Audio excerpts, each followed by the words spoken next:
On February 2nd, the National Broadcasting Company presented an outstanding radio drama in its regular Dragnet series.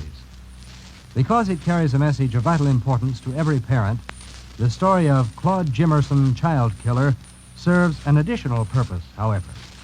It is a thought-provoking climax to WWJ's presentation of the series Protect Your Child, which has featured Fran Harris as moderator and has presented some of the nation's most prominent psychiatrists, social workers, and law enforcement agents in serious discussions concerned with the general problem of sex deviation. And at the close of tonight's transcribed program, the governor of Michigan, G. Menon Williams, will relate the progress made by his study commission on sex deviance. But now, Dragnet.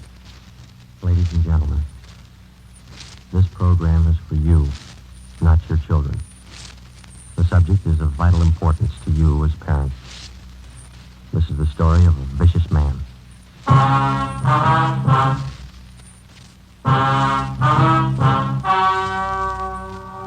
The story you are about to hear is true. Only the names have been changed to protect the innocent.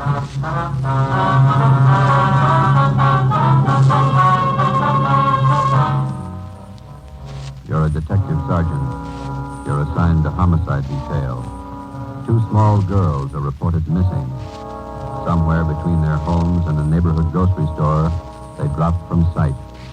Your job, find them. Dragnet, the documented drama of an actual crime. For the next 30 minutes, in cooperation with the Los Angeles Police Department, you will travel step by step on the side of the law through an actual case from official police files. From beginning to end, from crime to punishment, Dragnet is the story of your police force in action. It was Monday, October 27th. It was cloudy in Los Angeles. We were working a night watch out of homicide detail. My partner's Ben Romero. The boss is Thad Brown, chief detective. My name's Friday.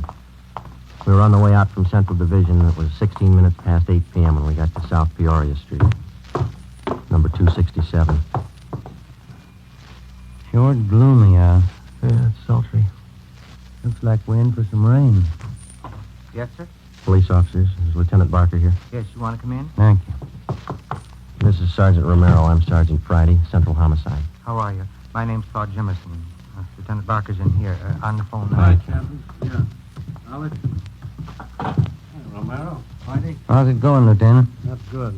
You met Mr. Jimerson? Oh, sure. Sit down, gentlemen. Would you like some coffee? I can have the wife make some. No, thank We you. didn't want to bother the girl's parents any more than we had to.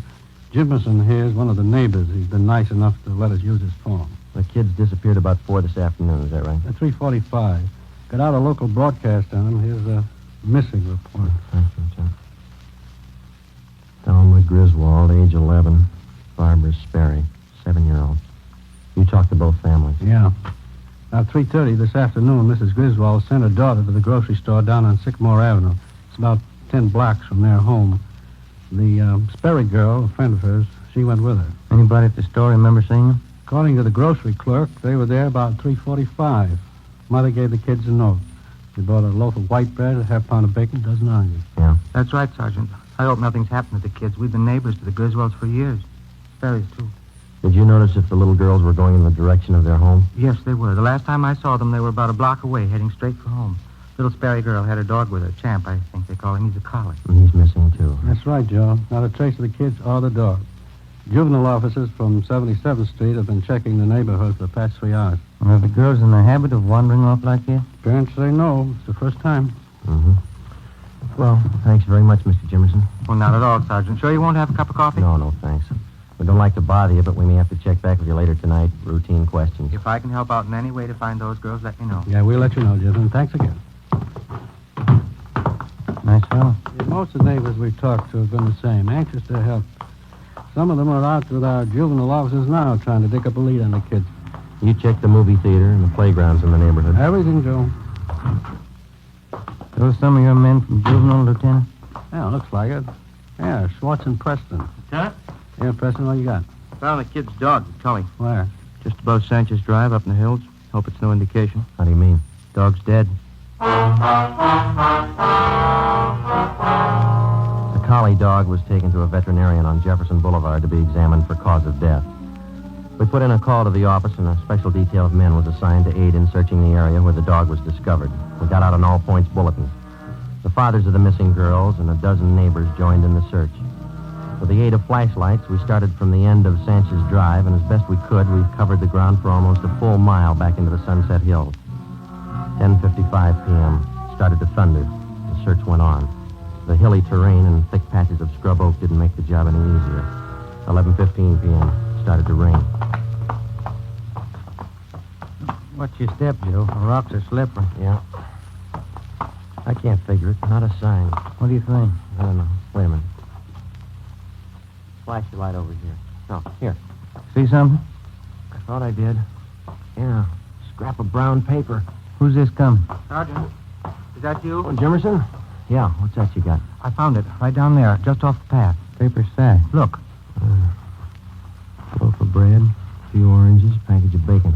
Where'd you find it? Right down there. Mr. Holmquist and me, we were heading back for the cars when I saw this bag lying to one side of the bush. We'll take it, Jimerson. Thanks. Let's go, man.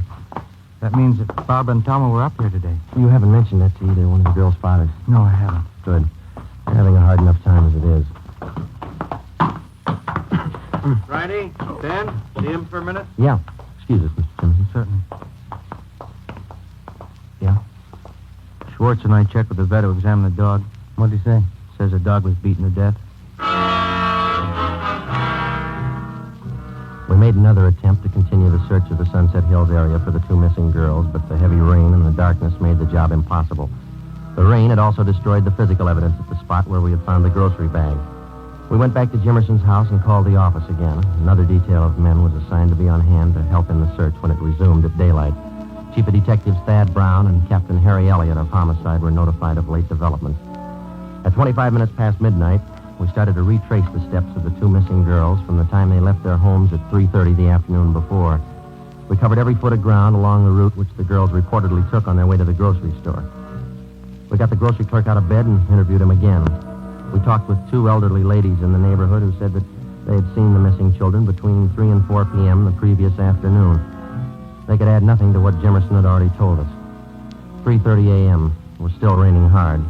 We drove back to South Peoria Street and sat in the car. The lights were still burning in the homes of the missing youngsters, the Griswolds and the Sperrys. Jimerson asked us in for coffee again. This time we accepted. We went in and sat around the kitchen table. Glenn Chandler and Stendhal from Homicide, Lieutenant Barker, Ben, and myself. Jimerson's wife made the coffee. There wasn't much talking.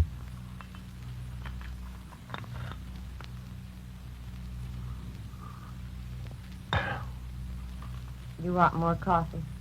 Oh, yeah. Thank you, Miss Jimerson.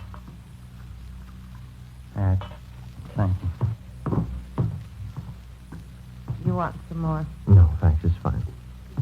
You want some more coffee? Is that enough, sir? Sure, Lieutenant. Plenty. Go ahead. Thanks. Fill the sugar bowl, will you, Amy? Empty. There isn't any more. You never do things right. I told you to get some at the store today. You told me? Yeah, that's all right, Jimerson. Never use it anyway. Thanks. Never do anything right. All right, Amy, go to bed. She's a little upset. Not feeling too well. Well, I guess we better be going, Jimerson. Thanks. No, that's all right, Sergeant. She didn't mean you. It's this whole thing, I guess. Got everybody on edge. There's still a chance they may be all right. How do we explain the bag of groceries we found back in the hills and the dog? If anybody's hurt those kids, we'll take care of him right here in this neighborhood. He'll get what's coming to him. Somebody at your back door. Oh, yes, I'll be. Sergeant Friday here? Yes, he's here. Come on in. Sergeant. Hi, Tom. Hi. What do you got? Mr. Griswold, Joe. Says he'd like to have you come over and talk to him. Figures it'll make his wife feel better, all broken up. Sure. Come on, Ben. We'll be over at the Griswold, Lieutenant. All right. Thank you for the coffee, Jimmy. Not at all. If you get a chance, tell Griswold how sorry everybody is. We'll help all we can. Sure.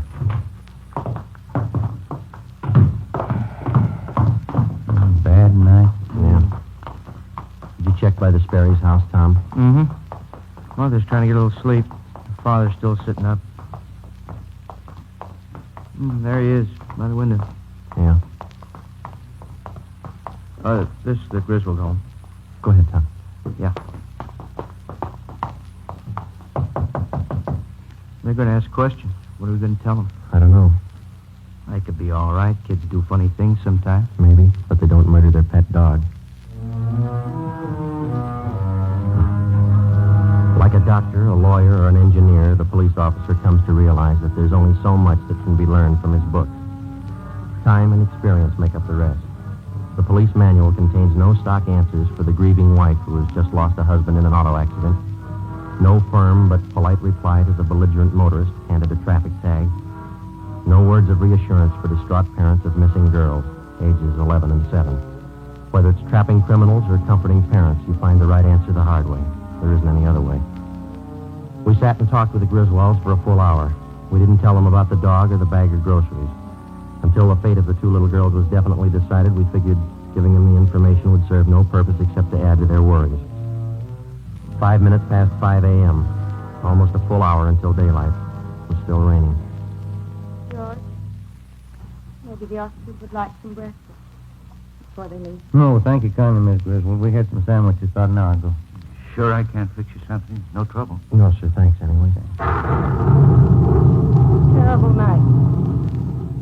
Rain. Now, Helen, just a little while longer. We'll find the girls. It'll be daylight soon. Miss Griswold, some of your neighbors tell us that there were two strangers here in the neighborhood this afternoon. Yes, but that was earlier. Mrs. Nelson next door and I were talking about it. One was a gardener looking for work. The other one was selling books. What time were they around, ma'am? Book sales on the about noon. The gardener about 2 o'clock. Mm-hmm. How is your daughter about strangers? Does she make friends easily? No, not at all. Selma's very careful about that. She'd never go with a stranger, I'm sure. Why do you ask that question, Sergeant? Have you found out something? No, sir. No, we haven't. It's just a routine check, that's all. Can't understand it. The girls. Out in all this rain, something must have happened. I know. Now, Helen, you've been doing fine. Don't let down now. Joe, Chief Brown's car just pulled up outside. Thanks, Ben. Yeah. Thank you very much, Mr. Griswold, Miss Griswold. Well, thank you, gentlemen. Here, let me show you the door. We'll meet at the end of Sanchez Drive, Mr. Griswold, about 6 a.m. It should be light enough by then. Oh, all right. Oh, Sergeant, there is a chance, isn't there? The girls are all right. There's a good chance. You try not to worry. Come on, Ben. Practice.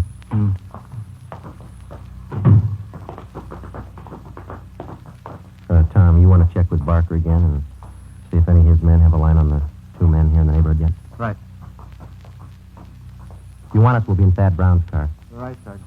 What time you got, Joe? 20 to 6. It's getting light now. Yeah. Let's get out of this rain. Gentlemen, you look a little wet.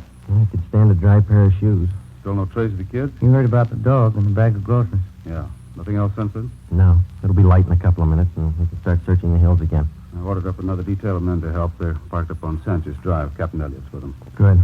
We can use all the help we can get. That's rough terrain. There's a lot of ground to cover up there. Guess you talked to everybody in the neighborhood. Yeah, parents, too. They help you much?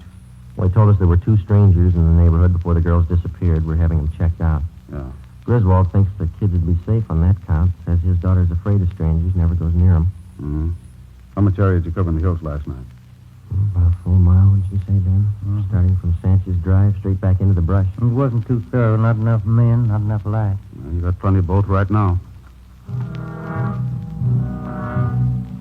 10 minutes past 6 a.m., Tuesday, October 28th. The search of the Sunset Hills area was resumed. 150 officers spread out over a 2-square-mile area with orders to probe every foot of ground. With them were almost 50 volunteers from the neighborhood. The rain settled to a cold, steady downpour. The mud was ankle deep. 8:30 a.m., no sign of the missing youngsters. 10:30, still no sign. The search went on.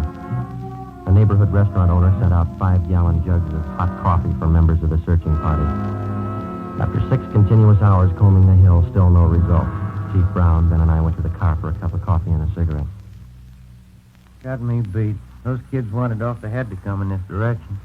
Well, they couldn't have headed toward town. Somebody would have noticed them, sure. Yeah.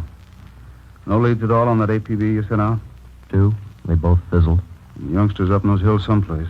Gotta be. You two ready? Yeah, let's go. Sure doesn't figure. 2 square miles. We've been over it twice. And go over it again. Find them.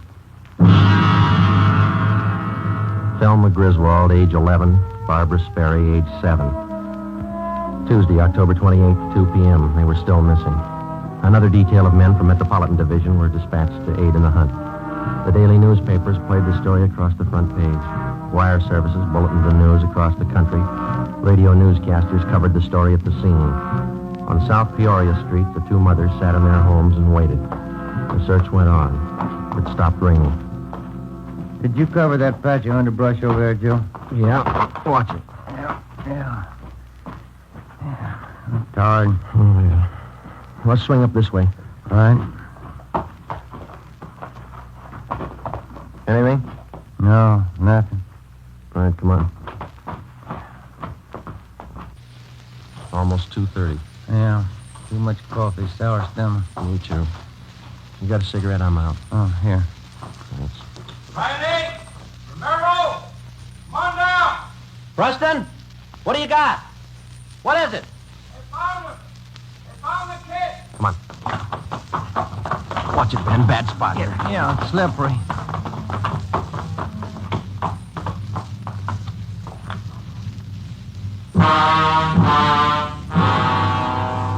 Thelma Griswold had brown hair and brown eyes, about 4 feet 6 inches tall.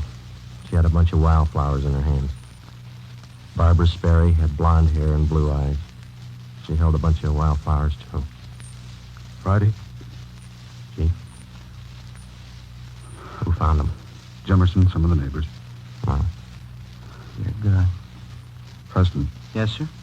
get something, cover him up. Yes, sir. Come on. Yeah. Been a cop 32 years and never seen anything like that. I hope I never do again. Must have been a maniac. Had to be. The law is kind, depraved. Anybody call the crime lab? Yeah, the area's been cleared.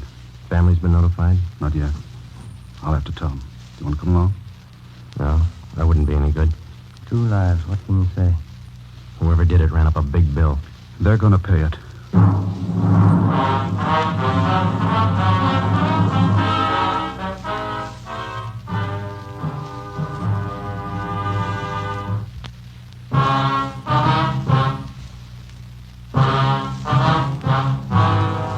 5 minutes after the bodies were discovered, the hunt for the psychopathic killer was underway.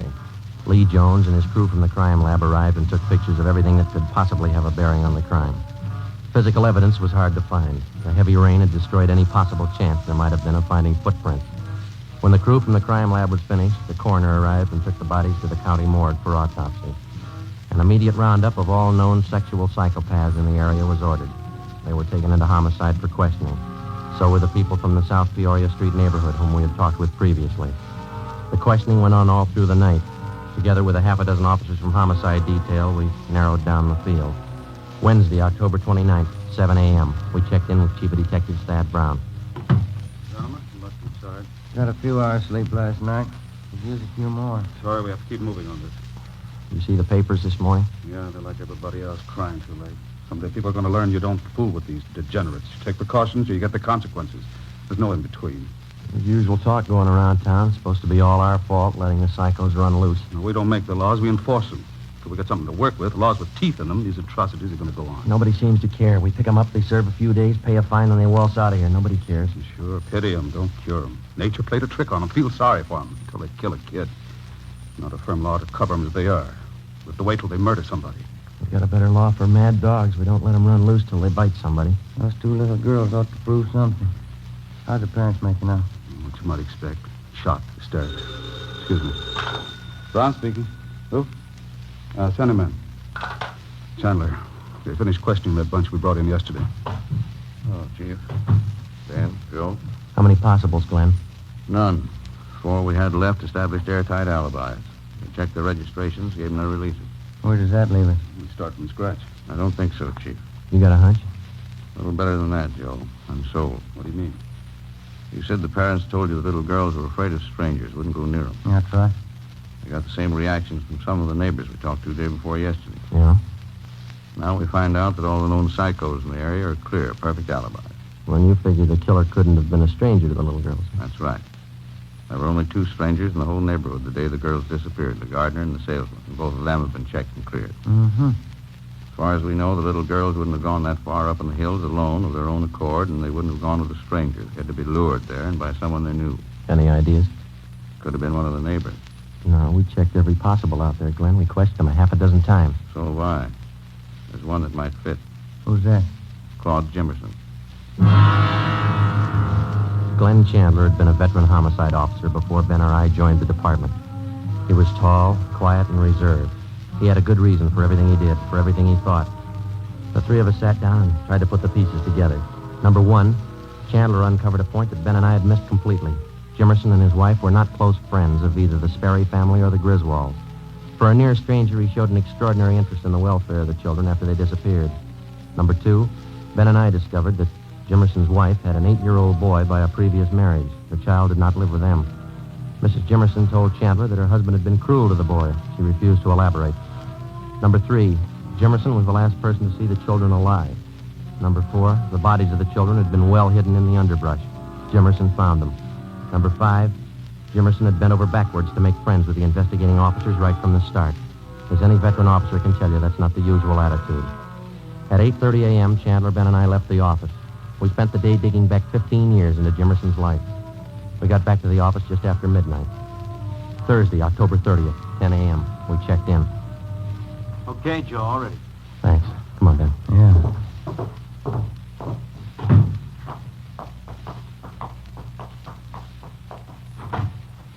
Morning, Mr. Jimerson. Oh. How are you, Sergeant? Glad to see you. Sit down. Sorry to bother you again. Not at all. Glad to help. Anything new turn up? Did you kill those 2 little girls? That's a funny thing to ask. Of course not. You know that. We ask everybody the same thing. Hope you're not offended. Oh, you kind of surprised me. I didn't know. Did you kill those little girls? I don't understand. I told you no. Of course not. It's a stock question, routine. Did you kill them? Now, look, Sergeant, how many times do I have to tell you no? Sorry. You don't have any children, do you? No, we don't. No stepchildren? No. Why? Before you moved out to South Peoria Street, you and the wife lived out in West L.A., didn't you? Kelton Avenue? Oh, yes. How'd you know? You recall a Mary Gibbs out there? Gibbs? No. 6-year-old girl. You were charged with molesting her. That was back in 1944. They were crazy. They never proved it. Before Kelton Avenue, you lived in Santa Monica on 10th Street. Is that right? Yes. There was an 8-year-old girl. Donna Honrath. That kid lied, too. She asked me to fix her doll buggy. I never went near her. What about your stepson? Why isn't he living with you? Why did your wife send him to live with her sister? Amy's crazy. I never harmed the boy. We didn't get along, that's all. It got on my nerves. You've had 4 jobs in the past 5 years. What were they? I don't know what you're talking about. You were a janitor at a grammar school down the south end of town, then a gardener at a children's playground. Then you were a shoe salesman, children's shoes. Then you worked at another grammar school. What does all this mean, anyway? What are you getting at? Have you ever been in jail? Once. 6 months. There was some trouble. What kind of trouble? I didn't know what I was doing. I was drinking. I didn't mean to bother the kid. Well? That's all, Jimerson. Routine question. You can go now. Oh, thanks. I hope you haven't got the wrong idea about me. I like children, that's all. Sure. Thanks for coming in. Not at all, Sergeant. Anything I can do to help. Well, goodbye. Say, Jimerson, I almost forgot. There is one thing. Oh? Since you're the one who found the little girls, we'll have to have you identify the bodies. It won't take long. Morgue's just across the street, up the block. Well, I'd like to help you, but I got an appointment. All you have to do is look at them. It won't take you long. Come on, let's go. I'd like to help, Sergeant, but I don't take these things well. I get sick. We'll make it fast. Out this way.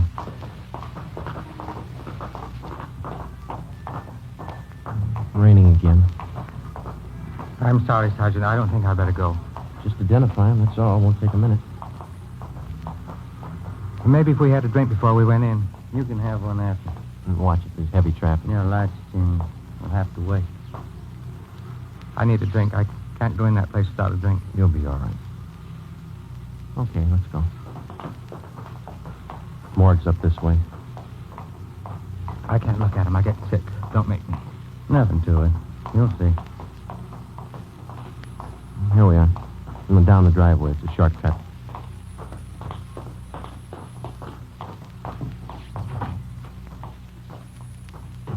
This way. Hi, Joe. Can I help you? Yeah, Archie. Those little girls, Thelma Griswold, Barbara Sperry. Oh, yeah. This way. Please. Right here, Joe. Yeah, Thelma Griswold. Uncover.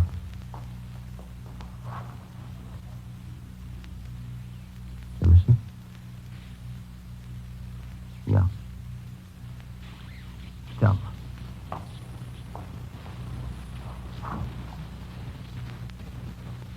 This one? Barbara. Little one. You killed him, didn't you?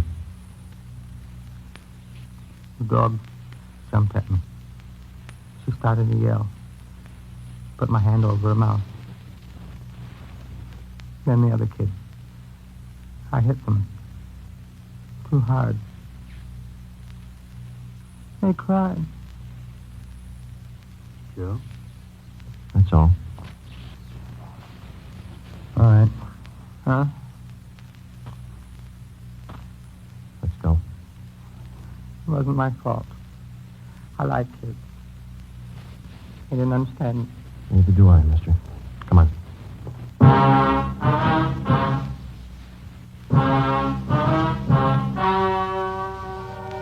The story you have just heard was true. Only the names were changed to protect the innocent. On March 18th, trial was held in Superior Court, Department 87, City and County of Los Angeles, State of California. In a moment, the results of that trial.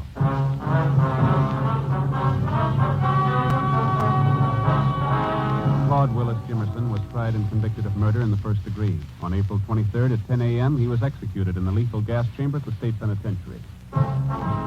You have just heard Dragnet, a series of authentic cases from official files. Technical advice for Dragnet comes from the Office of Chief of Police W.A. Wharton. You're tuned for the stars on NBC.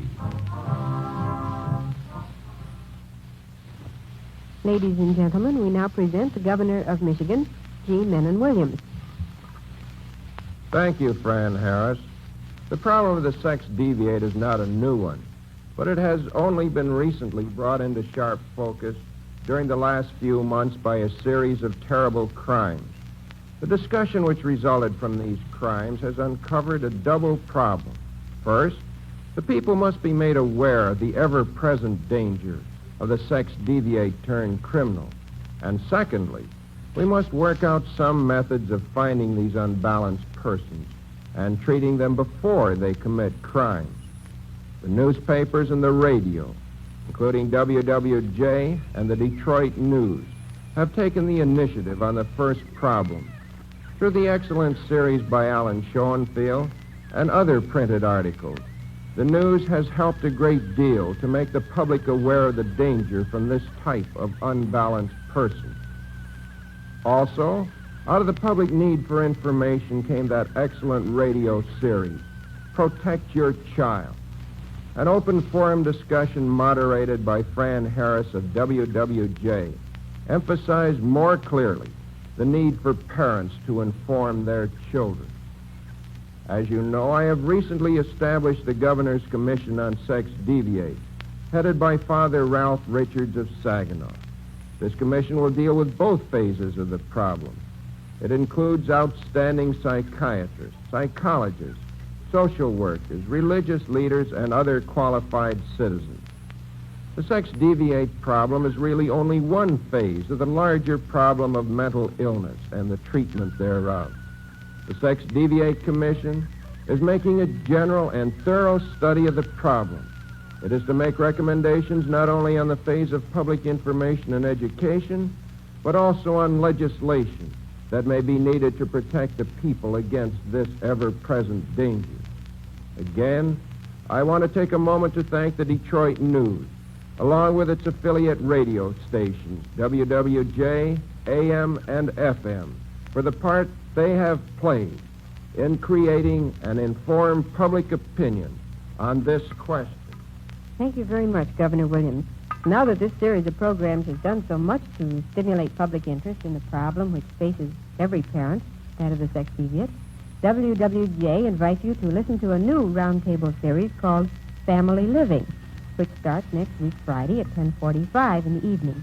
It will deal with family interests in children, teenage disputes, family arguments, money matters, division of housework, reasons for divorce, home discipline, living with the in-laws, all kind of personality problems. The 101 things that enter into family living. You have just heard the governor of the state of Michigan, G. Menon Williams, reporting on the progress made by his study commission on sex deviance. Governor Williams was introduced by Fran Harris, who served as moderator on a series of forum discussion programs over WWJ, treating the general subject of sex deviation and called Protect Your Child. Also heard on tonight's transcribed program was a rebroadcast of one of the year's outstanding radio dramas, the story of Claude Jimerson, Child Killer, answering many requests because of its important message to every parent. WWJ, the Detroit News, wishes to thank the National Broadcasting Company, Fatima Cigarettes, sponsors of the Dragnet series, the American Federation of Musicians, and the American Federation of Radio Artists for their kind cooperation in permitting the use of Dragnet. Dragnet, based on true stories from the files of the Los Angeles Police Department, is heard regularly over this station at 10:30 Thursday evening. This program has been brought to you in the public interest by WWJ AM and FM, the Detroit News.